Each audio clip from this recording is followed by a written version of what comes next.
দেখুন, অল্প পুঁজির ব্যবসা হচ্ছে সবচেয়ে স্মার্ট আইডিয়া ব্যবসা শুরু করার ক্ষেত্রে। কিন্তু সবচেয়ে বড় সমস্যা কি জানেন? যাদের কাছে অল্প পুঁজি রয়েছে তারা থাকে রিস্কে। মানে তারা যদি তাদের বিজনেসে কোনো প্রকার সমস্যা করে ফেলে, মানে না বুঝে কোনো একটা জায়গায় একটা ঝামেলা করে ফেললেই বিজনেসের লস, তাদের কাছে তো টাকা থাকে না, তারা নতুন করে বিজনেসটাকে রানও করতে পারে না। আর ঠিক এই কারণটাতেই আমাদের দেশগুলোতে দেখবেন 100টা বিজনেস শুরু হলে তার মধ্যে 90টা বিজনেসই পরবর্তীতে থাকে না। এখন আপনার কাছে যেহেতু বাজেট অল্প, আপনার কাছে হয়তো বা 50,000, 1 লাখ বা 2 লাখ টাকা রয়েছে বা 5 লাখ টাকা রয়েছে, আপনার কাছে বাজেট সীমিত, আপনি বিজনেসে কোথাও যদি ভুল করে ফেলেন আপনি শেষ। সো সবার প্রথম আপনাকে যেই জিনিসটি জানতে হবে সেটি হচ্ছে মানুষ বিজনেসে আসলে কোন কোন জায়গায় ভুল করে। ভুল তো অনেক জায়গায় করে, কিন্তু 3টা জায়গার কথা এখন আমি আপনাদেরকে বলবো। এই 3টা জায়গার একটা ভুলও যদি করেন তাহলে আপনার বিজনেস সেখানেই শেষ। সবার প্রথম যেটি খেয়াল রাখতে হবে সেটি হচ্ছে সঠিক পরিকল্পনা। মানে আপনি আপনার বিজনেস শুরুর আগে সঠিক একটা প্ল্যান নিয়ে নামবেন। দ্বিতীয়টি হচ্ছে বাজেটের বুদ্ধিমত্তা। দেখবেন প্রায় সবাই বিজনেস শুরু করার শুরুতেই সব টাকা শেষ করে ফেলে, তার কাছে যত টাকা আছে সব টাকা শেষ করে ফেলে বিজনেস সেটআপেই। কিন্তু এভাবে করে তো বিজনেস হয় না। এভাবে করে বিজনেসটা সেখান থেকে শুরু হতে পারে, কিন্তু 1 মাস 2 মাস 3 মাস আপনার বিজনেস যখন চলতে থাকবে তখন যে আপনি কত সমস্যায় পড়বেন, ন্যাচারালি অনেক সমস্যায় পড়বেন, তখন সেগুলোকে ট্যাকেল দিতে পারবেন না, কারণ আপনার কাছে টাকা নেই। আর বেশিরভাগ বিজনেসম্যানরা তো এটি জানেই না সামনের দিনগুলোতে যে সে অনেক ধরনের প্রবলেম ফেস করবে, সেখানে তার টাকার দরকার পড়বে। সো এই কারণটাতেও বিজনেস লস হয়। এরপর নাম্বার 3 যেটি খেয়াল রাখতে হবে সেটি হচ্ছে কার্যকরী কৌশল। মানে আপনি যখন আপনার বিজনেসটি সম্পূর্ণ সেট আপ করে ফেলবেন, এরপর আপনার বিজনেসটি কিভাবে করে রান করবে, কিভাবে করে আপনি বিজনেসটিকে দিনে দিনে এগিয়ে নিয়ে যাবেন, এই জিনিসগুলো কারো পূর্ব পরিকল্পনা থাকে না। আর ছোট বিজনেসের ক্ষেত্রে তো পুরোই থাকে না। এখন আপনিই বলুন, এই 3টার একটা ভুলও যদি কেউ করে তাহলে তার বিজনেস থাকবে? আর 90% মানুষ এই 3টা ভুলের একটা করে না? অবশ্যই করে। আপনি একটু চিন্তা করে দেখেন, এই 3টা ভুলের একটা ভুল মানুষ করেই। এখন এই মুহূর্তে ভিডিওটা একটু পজ করে আপনি একটু চিন্তা করেন তো, আপনি যদি বিজনেস দেন তাহলে এই 3টা জিনিস কি আপনার ক্লিয়ার করা আছে? যদি থাকে তাহলে বিজনেস শুরু করতে পারবেন, যদি না করা থাকে তাহলে বিজনেস হবে না। যাই হোক, এরপর আপনাকে নতুন বিজনেস অল্প টাকায় দিতে হলে 6টা জিনিস খেয়াল রাখতে হবে, এবং এগুলো স্টেপ বাই স্টেপ আপনি খেয়াল করবেন। খেয়াল করার পর আপনি যদি দেখেন না আপনার বিজনেস করা সম্ভব, আপনার যেই বাজেট রয়েছে এই বাজেটেই সেই বিজনেস করা সম্ভব, তাহলে আপনি বিজনেসটি করবেন। সবার প্রথম কাজ যেটি করবেন সেটি হচ্ছে স্মার্ট একটা বিজনেস আইডিয়া খুঁজে বের করুন। দেখুন, আপনি যখন শহরে বের হন, আপনার সিটিতে বের হন, তখন হাজারো বিজনেস রয়েছে, সব বিজনেসই মানুষ ভালো করছে, কিন্তু আপনার জন্য সব বিজনেস না। আপনার জন্য সেই বিজনেসটাই বেস্ট হবে যেই বিজনেসটা আপনি টুকটাক বোঝেন, বা আপনার সেই বিজনেসে ইন্টারেস্ট রয়েছে এবং আপনার বাজেটের মধ্যে সেই বিজনেসটা দেওয়া সম্ভব। সো সবার প্রথম আপনাকে একটু সময় নিয়ে, 1 মাস লাগুক, 15 দিন লাগুক, 2 মাস লাগুক, আপনাকে একটু সময় নিয়ে এমন একটা বিজনেস আইডিয়া খুঁজে বের করতে হবে যেই বিজনেসটি আপনি আসলেই করতে পারবেন। কারণ আপনার যদি ইন্টারেস্ট না থাকে তাহলে আপনি বিজনেসটি দেওয়ার শুরুতে খুব মোটিভেটেড থাকবেন, কিন্তু বিজনেসটা যখন সেট আপ হয়ে যাবে তখন আর আপনার ভালো লাগবে না, বোরিং লাগবে, বিরক্ত লাগবে, নানান ধরনের ঝামেলা আসলে আপনি বেশি বিরক্ত হয়ে যাবেন। সো তখন আর বিজনেসটাকে ধরে রাখতে পারবেন না। তাই বিজনেস শুরু করার আগেই এই বিষয়গুলো খেয়াল রাখতে হবে। দ্বিতীয় যেটি করতে হবে সেটি হচ্ছে স্মার্ট বাজেট ম্যানেজমেন্ট করুন।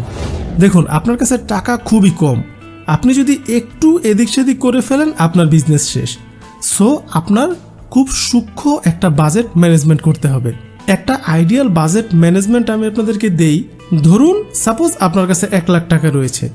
এখন এই 1 লাখ টাকার 50% টাকা, মানে 50,000 টাকা আপনি পণ্য বা দোকান যদি কোনো কিছু দেন সেইটাতে খরচ করবেন। 30% টাকা মার্কেটিংয়ের পিছনে খরচ করবেন। মানে এই যে আপনি বিজনেসটা দিয়েছেন, এটার জন্য তো অনলাইনে মার্কেটিং করা লাগতে পারে, অফলাইনে কোনো জায়গায় ব্যানার, সাইনবোর্ড কোনো কিছু করা লাগতে পারে, এই জায়গাগুলোতে খরচ করবেন। আর 20% টাকা আপনি জরুরি সময়ের জন্য রেখে দিবেন। মানে আপনার বিজনেস তো করছেন, বিজনেসের সমস্যা আসবেই আসবে, এটা গ্যারান্টি। সো সেই সময় আপনি যেন আপনার প্রবলেমগুলোকে সলভ করতে পারেন। এই হলো নাম্বার 2। নাম্বার 3 হচ্ছে মার্কেটিং এবং ব্র্যান্ডিং। দেখুন, এখন অনলাইনের যুগ, ডিজিটাল মার্কেটিং ছাড়া ব্যবসা টিকিয়ে রাখা প্রায় অসম্ভব। কারণ ডিজিটাল মার্কেটিং এর মাধ্যমেই আপনি খুব শর্টকাটে অনেকগুলো মানুষের কাছে পৌঁছে যেতে পারছেন।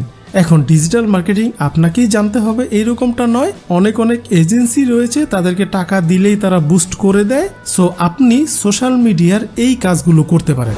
পাশাপাশি নিজে ফেসবুক পেজ, ইউটিউব চ্যানেল খুলে সেখানে আপনার পণ্যের, আপনার দোকানের ছোট ছোট শর্ট ভিডিও করে আপলোড করতে পারেন। পাশাপাশি যদি এমন কোনো পণ্য হয় যেটার আপনি লাইভ করতে পারেন, তাহলে লাইভ করে আপনার সেই পেজ বা ইউটিউব চ্যানেলের মাধ্যমে মানুষকে আপনার পণ্য সম্পর্কে জানাতে পারেন। সো মার্কেটিং খুবই গুরুত্বপূর্ণ। বিজনেস শুরু করার আগেই আপনাকে এটি খাতা কলমে হিসাব করে নিতে হবে। আপনি বিজনেসটি শুরু করার পর কোন কোন জায়গায় কিভাবে করে কত টাকা খরচ করে মার্কেটিং করবেন এবং তার রেজাল্ট 1 মাস পর কি আসতে পারে, 2 মাস পর কি আসতে পারে, এই হিসেবগুলো আপনার খাতা কলমে আগেই থাকতে হবে। এরপর হচ্ছে স্টেপ নাম্বার 4। একটা জিনিস আপনাকে মাথায় রাখতেই হবে, সেটি হচ্ছে আপনি ছোট দিয়ে শুরু করেছেন, বড় কিছু করবেন। বেশিরভাগ মানুষ ছোট একটা বিজনেস দেয়, সেখানেই পড়ে থাকে, না কোনো আপডেট, না কোনো নিজের চিন্তা ভাবনা, কোনো কিছুই আর আগায় না, সে সেখানেই হাবুডুবু খেতে থাকে। এটা করা যাবে না। আপনি ছোট করে শুরু করেছেন, কিন্তু আপনার সেক্টরে তো অনেক জায়ান্টরা রয়েছে, তারা অনেক বড় বড় বিজনেস করতেছে। এখন তারা কিভাবে করতেছে, এতদূর তারা কিভাবে আগাচ্ছে, এই প্ল্যানগুলো আপনাকে জানতে হবে। জেনে টুকটুক করে আপনার বিজনেসে একটু একটু করে ইমপ্লিমেন্ট করতে হবে। আর এগুলো করার সাহস আপনার মনের মধ্যে থাকতে হবে। স্টেপ 4 ক্লিয়ার হলে এরপর স্টেপ 5, নেতিবাচক মানুষ থেকে দূরে থাকতে হবে। দেখবেন আমাদের দেশগুলোতে আপনি যখন নতুন একটা কিছু শুরু করবেন, তখনই আপনার আশেপাশে অনেক মানুষ চলে আসবে আপনাকে, আরে তুমি পারবা না, তোমাকে দিয়ে হবে না, এরকম বিজনেস কতজন করেছে, হয়ই নাই, এই বিজনেসের লাভ হয় না, আরে ভাই এগুলা হয় নাকি, এইরকম হাজারো মানুষ আপনাকে নেতিবাচক কথা বলবে। কিন্তু আপনি সবসময় মাথার মধ্যে একটা জিনিস রাখবেন, সেটা হচ্ছে এই বিজনেসটা তো কেউ না কেউ আপনার শহরে, আপনার দেশে করছে, সে তো ভালো করছে, তার মানে অপশন তো রয়েছে। মানুষ কি বললো এতে আপনার কিছু যায় আসে না। আপনি বিজনেসটাকে ভালোবাসেন কিনা এবং আপনার পণ্যের চাহিদা বাজারে রয়েছে কিনা, ব্যাস এই দুইটা জিনিস যদি ক্লিয়ার থাকে, কে কি বললো না বললো আপনার তাতে কিছু যায় আসে না। এই বিষয়টা মাথার মধ্যে ফিক্স রাখতে হবে। নেতিবাচক মানুষের সাথে থাকা যাবেই না, চেষ্টা করতে হবে পজিটিভ মানুষদের সাথে থাকতে। তারা আপনাকে সাহস দিবে, ভরসা দিবে, আইডিয়া দিবে। পাশাপাশি অনলাইনে আপনি আপনার রিলেটেড বা যারা ভালো করছে বিজনেসে, তাদেরকে ফলো করবেন, যে করেই হোক ফলো করবেন, তাদের কাছ থেকে আইডিয়া পাবেন। এগুলো আপনার ব্রেনে মোটিভেশন হিসেবে কাজ করবে। এই ধরনের ভিডিও তো দেখবেনই, এতে করে অনেক আইডিয়া পাবেন। সো এই জিনিসগুলো খেয়াল রাখতে হবে, নেতিবাচক মানুষের কাছে যাওয়া যাবেই না।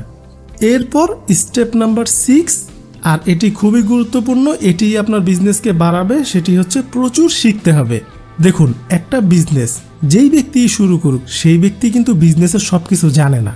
একটা মানুষ একটা বিজনেস 8 থেকে 10 বছর বা মিনিমাম 5 বছর যখন করে যায়, তখন সে সেই বিজনেসের অনেকটা অংশ জানে। কিন্তু নতুন যে শুরু করে সে জানে না, এটা মোটামুটি শিওর। আপনিও জানবেন না, এটাই স্বাভাবিক। সো আপনাকে প্রচুর জানতে হবে আপনার বিজনেস সম্পর্কে। আপনি যখন প্রচুর জানতে থাকবেন, তখন দেখবেন আগামী 5 বছর বা 10 বছর সময় লাগিয়ে আপনি যেই পরিমাণ জানতেন আপনার বিজনেস সম্পর্কে, সেগুলো আপনি 1 বছরের মধ্যেই জেনে যাবেন। আর যখন 1 বছরের মধ্যেই জেনে যাবেন, তখন আপনার বিজনেসটা 10 বছরের জায়গায় 1 বছরের মধ্যে ওই পরিমাণ আগাবে। কারণ আপনি যত জানবেন তত ভুল কম করবেন, আপনি যত জানবেন তত নতুন নতুন প্ল্যানিং স্ট্র্যাটেজি তৈরি করবেন আপনার পণ্য বিক্রি করার ক্ষেত্রে। আপনি যত পরিমাণ জানবেন তত পরিমাণ আপনি ব্রেনের দিক থেকে মেন্টালি স্ট্রং থাকবেন, আপনাকে কেউ হারাতে পারবে না। তো এখন কথা হচ্ছে হলো সবার শেষ স্টেপ, সেটি হচ্ছে প্রচুর পরিমাণ শিখতে হবে। সো এই হচ্ছে ভিডিও। আমি এই ধরনের ভিডিও আপলোড করে থাকি আমার চ্যানেলে, বিজনেস নিয়ে, মানি নিয়ে, মোটিভেশন টাইপের ভিডিও আপলোড করে থাকি। আপনাদের যদি এই ধরনের ভিডিও প্রয়োজনীয় বলে মনে হয়, আমার চ্যানেলটাকে সাবস্ক্রাইব করতে ভুলবেন না।